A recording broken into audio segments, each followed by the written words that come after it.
When my son was 20 or 21, I was fired from my job. And the reason why I was fired is because we had to move to Orlando. We used to live in St. Augustine, Florida, and we ended up moving to Orlando, Florida. I could not afford to put my son Clay into university and an apartment, in Orlando, and I live in St. Augustine. So we moved to Orlando so he can be closer to school.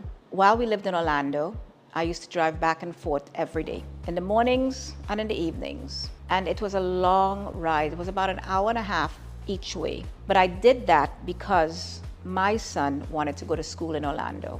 And he did go to school and he did graduate. And when he was 21, he looked at me and he said, "Okay, this is my final year. I'm not living with you anymore." And that was perfectly fine too. And with that, he said to me, "Mom, why don't you start your own business? They fired you, start your own business." And I was like, that's a good idea. I knew the industry, the construction industry. I worked with a company that would do a lot of dust and debris containments. The one problem I had was that I did not want to become my ex-boss's competitor. I do not like to take something from someone they invented or had put together, because the containment industry or the containment business that I came out of was something that was invented by my ex-bosses. And I decided what I will do is sell plastic, because I work with plastic. Plastic is what we use to contain construction sites. If we go on a job site and we do very large projects, we contain the roof, we contain a building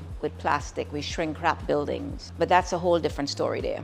I decided I will sell the plastic versus competing with my ex-bosses. I wasn't really making a lot of money. I'd make a few extra $100. My son was working full-time. I was working from home trying to build the company, and it was tough. I was able to just get enough to take care of what we needed. At that time, my mother came to live with us, and she started to help us financially as well. And it was very difficult to build a business.